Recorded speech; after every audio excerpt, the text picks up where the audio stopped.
Hello guys, welcome to our YouTube channel Tejas Gurukul. तो आज हम लोग लाइम चैप्टर का क्विक रिवीजन करने वाले हैं, ठीक ना। तो चलिए स्टार्ट करते हैं बिना किसी टाइम को वेस्ट किए हुए। तो सबसे पहले लाइम की बात करें तो लाइम क्या है? एक बिल्डिंग मटेरियल है, क्योंकि हम लोग बिल्डिंग मटेरियल अभी पढ़ रहे हैं। तो सबसे पहले ये क्या है? एक बिल्डिंग मटेरियल है।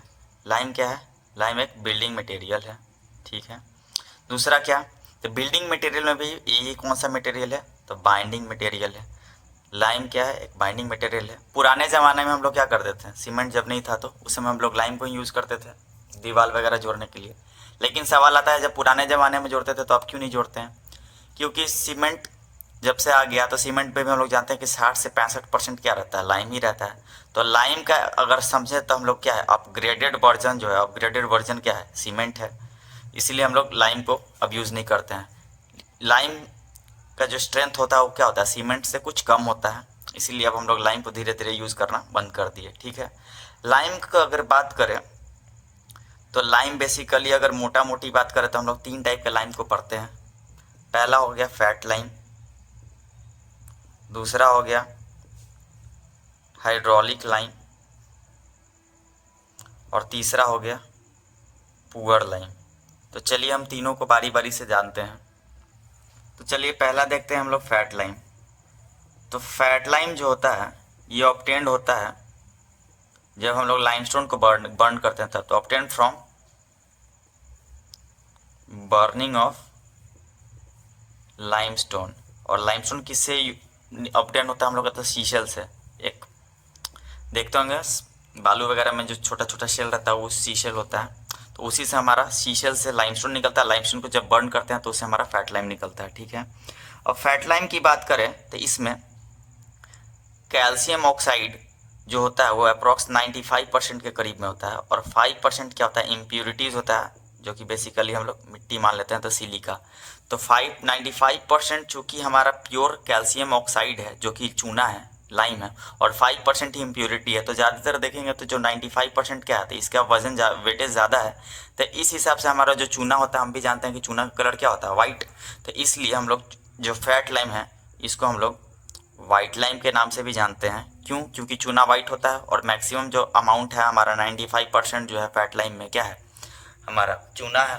तो इसलिए हम लोग इसको वाइट लाइम ही बोलते हैं। अब चूंकि 95% आपका कैल्शियम ऑक्साइड है, मतलब कि प्योर चूना है, और 5% ही आपका सिलिका है, तो इसका मतलब क्या कर सकते हैं? ओवरऑल इसको क्या कह सकते हैं कि एक प्योर लाइम है। इसीलिए वाइट लाइम के बाद इसका दूसरा नाम हो गया प्योर लाइम। तीसरा बात करें तो रिच इन क्या है? मतलब कि जो कैल्शियम ऑक्साइड 95% है फैट लाइम में, तो इसका मतलब क्या हो गया कि ये जो है प्योर चूना से भरा हुआ है, ठीक है। तो इसको हम लोग क्या कहते हैं? रिच इन लाइम है, इसलिए इसको हम लोग रिच लाइम भी बोलते हैं। ये एक टेक्निक है ताकि हम लोग सारे नाम को याद रख लें। तो यहाँ से देखें हम लोग, तो फैट लाइम का हम लोग जो और नाम है उसको हम लोग रिवीजन कर लिए। फैट लाइम, फैट लाइम को ही और कौन सा बोले? White lime. वाइट लाइम क्यों बोले जी? क्योंकि 95% क्या है? कैल्शियम ऑक्साइड है, और कैल्शियम ऑक्साइड का कलर मतलब चूना का कलर क्या होता है? वाइट। इसीलिए हम लोग इसको वाइट लाइम बोल दिए। दूसरा प्योर लाइम क्यों बोले? क्योंकि 95% चूना है, तो हम लोग अप्रोक्स क्या बोल सकते हैं कि प्योर है, इसलिए इसका तीसरा नाम क्या हो गया? Pure lime. उसके बाद फिर क्या? तो क्या है कि कैल्शियम चूना से भरा हुआ है, मतलब कि रिच इन कैल्शियम ऑक्साइड है, इसलिए इसका चौथा क्या नाम हो गया? रिच लाइम हो गया, ठीक है। दूसरा, चलिए इसका कुछ कुछ प्रॉपर्टीज़ है जो इसको हम लोग देख लेते हैं। तो प्रॉपर्टीज़ ऑफ अगर फैट लाइम की बात करें तो फैट लाइम जो होता है ये आपका सॉल्युबल होता है वाटर में, तो सॉल्युबल इन वाटर, ठीक है। और जो चूना होता है, हम लोग चूना के चूना का जो यूज़ करते हैं किस लिए यूज़ करते हैं? तो इन जनरल हम लोग तो चूना का यूज़ गांव देहात में देखे होंगे कि पानी को साफ़ करने के लिए भी यूज़ किया जाता है चूना का। लेकिन अगर हम लोग बिल्डिंग मटेरियल पढ़ रहे हैं तो हम लोग बिल्डिंग मटेरियल से रिलेटेड ही पढ़ेंगे। तो चूना का जो यूज़ होता है हम लोग किस लिए करते हैं? दीवार को पुताई करने के लिए, रंगने के लिए, तो वाइट वॉशिंग के लिए इसको यूज़ करते हैं, ठीक। वाइट वॉशिंग के लिए हम लोग कौन सा लाइम को यूज़ करते हैं? तो फैट लाइम को यूज़ करते हैं। अब चूंकि देखिए यहाँ वाइट लाइम क्यों बोलते हैं ये तो मैंने आपको बता दिया, प्योर लाइम क्यों बोलते हैं ये भी याद करा दिया, रिच लाइम क्यों बोलते हैं ये भी याद करा दिया। तो फैट लाइम क्यों बोलते हैं ये तो समझ में नहीं आया ना। तो फैट लाइम क्यों बोलते हैं, अब इसका कारण जान लेते हैं। तो फैट लाइम इसलिए बोलते हैं कि जब भी हम जो कैल्शियम ऑक्साइड है, जो 95% कैल्शियम ऑक्साइड है, इसको हम लोग एक लिमिटेड अमाउंट ऑफ वाटर, मतलब सफिशिएंट अमाउंट ऑफ वाटर में जब इसको हम लोग ऐड करते हैं तो क्या होता है? जब स्लेकिंग प्रोसेस के बाद जो हमारा चूना है, जो लाइम है, वो क्या होता है, एक्सपैंड कर जाता है। जैसे कि आपको एग्जांपल देते हैं, जैसे कि हम लोग गांव देहात में देखे होंगे, जब चूना हम लोग वाइट वॉशिंग करना रहता है तो ढेला के रूप में होता है चूना।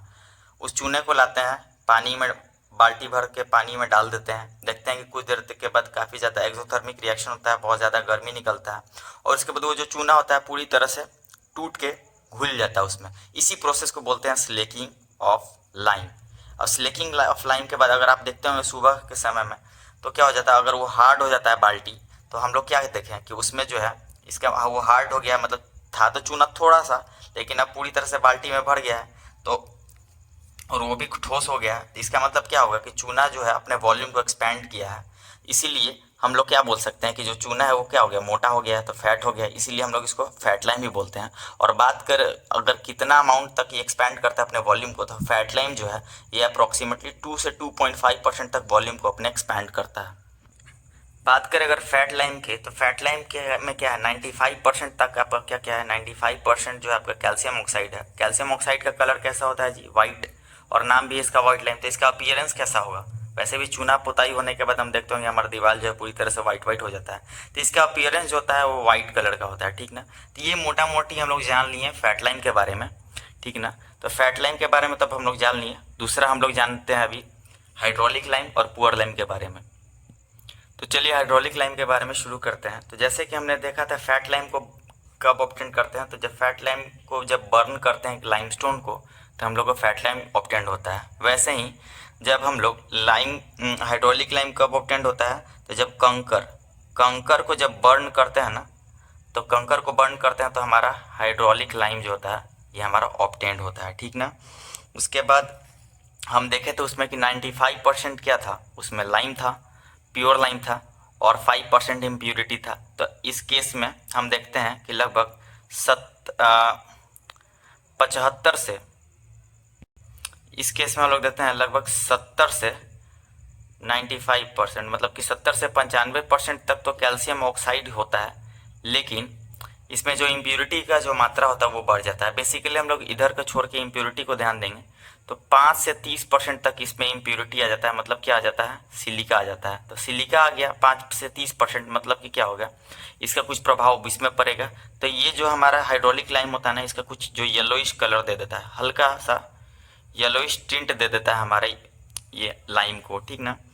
बात करें इसका तो अपीयरेंस तो हमको पता चल गया, येलोइश टिंट हो गया। इसको कहाँ यूज़ करेंगे, तो इसको अंडर वाटर के लिए यूज़ कर सकते हैं, ठीक ना।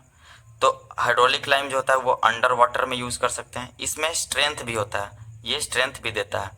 तो इसको हम लोग मोटार बनाने में भी यूज़ करते हैं, मोटार बनाने में यूज़ करते हैं, ठीक है। और जो इसका वॉल्यूम जो है एक्सपैंड नहीं करता है, जो हमारा उसका वॉल्यूम एक्सपैंड करता है फैट लाइम का, ये इसका एक्सपैंड नहीं करता है। और चूंकि एक्सपैंड नहीं करता, इसका मतलब क्या हो गया कि स्ट्रेंथ देगा। जब साउंड अनसाउंड नहीं होता, इसका मतलब क्या कि स्ट्रेंथ भी देगा, तो स्ट्रेंथ भी देता है। इसीलिए हम लोग इसको मोटार बनाने में भी यूज़ कर सकते हैं। तो अगर क्वेश्चन है कि अंडर वाटर कौन सा लाइम यूज़ करते हैं, तो अंडर वाटर में हम लोग हाइड्रोलिक लाइम का यूज़ करते हैं। तो ये एक छोटा सा इंट्रो था हमारा हाइड्रोलिक लाइम के ऊपर। चलिए third last but not the least हम लोग पुअर लाइम के बारे में भी जान लेते हैं। पुअर लाइम में कुछ नहीं, ये आपका जैसे कि लाइमस्टोन को बर्न करते हैं तो हमारा फैट लाइम मिलता है, वैसे ही अगर ग्रैनुलर लाइमस्टोन को हम लोग बर्न करते हैं तो हमको पुअर लाइमस्टोन मिलता है, पुअर लाइम मिलता है। पुअर लाइम क्यों बोलते हैं इसको, क्योंकि जैसे कि उसमें 95% प्योर कैल्शियम ऑक्साइड था फैट लाइम में, हाइड्रोलिक लाइम में तो इम्प्योरिटी जो है 5 से 30% बढ़ गया, जो कि फैट लाइम में कितना था, फैट लाइम में आपका कितना था, तो 5% इम्प्योरिटी था। हाइड्रोलिक लाइम में आए तो 5 से 30% तक इम्प्योरिटी चला गया। अब जब पुअर लाइम में आए ना, तो ये जो इम्प्योरिटी है अप्रॉक्स 30% से भी ज़्यादा चला जाता है। तो जब 5 से 30% में ही था तो ये आपका येलोइश टिंट दे रहा था, तो जब 30% से ऊपर चला गया तो इसका जो अपीयरेंस होगा पुअर लाइम का वो कैसा रहता है, तो वो आपका पूरी तरह से येलो, हल्का मतलब कि येलोइश पूरा दे देता है। वो हल्का सा येलोइश देता है, ये थोड़ा सा ज़्यादा येलोइश आपका इफेक्ट डालता है। तो ये हमारा एक बेसिक इंट्रो था लाइम के ऊपर। अगर थोड़ा सा और जान लें तो लाइम का जो लाइम हम लोग यूज़ करते हैं मोटार बनाने के लिए, तो कौन सा, हाइड्रोलिक लाइम यूज़ करते हैं। तो हाइड्रोलिक लाइम का जो इनिशियल सेटिंग टाइम होता है, इनिशियल सेटिंग टाइम की अगर हम बात करें तो वो अप्रॉक्स 2 घंटा, मतलब 100 से 120 20 मिनट के अप्रॉक्स में इसका क्या होता है initial setting time. Final setting time की बात करें तो फाइनल सेटिंग टाइम जो होता है अप्रॉक्स 16 to 48 आवर्स के करीब में आपका फाइनल सेटिंग टाइम होता है। बात करें कितना रेशियो में यूज होता है अगर मोटार बनाते हैं तो 1:2 के रेशियो में हम लोग हाइड्रोलिक लाइन को यूज़ करते हैं मोटार बनाने के लिए। तो अगर आपको हमारा वीडियो अच्छा लगा हो तो हमारे चैनल को सब्सक्राइब कीजिए, वीडियो को लाइक कीजिए और ज़्यादा से ज़्यादा शेयर कीजिए। ऐसे ही हम लोग छोटे छोटे वीडियोज़ बना के क्रैश कोर्स के टर्म में सारे सिविल इंजीनियरिंग के टॉपिक्स को डील करेंगे और बहुत सारे ट्रिक्स के वीडियो भी हमारे चैनल पर अवेलेबल हैं, तो उसको भी देखिए, एंजॉय कीजिए। Thank you.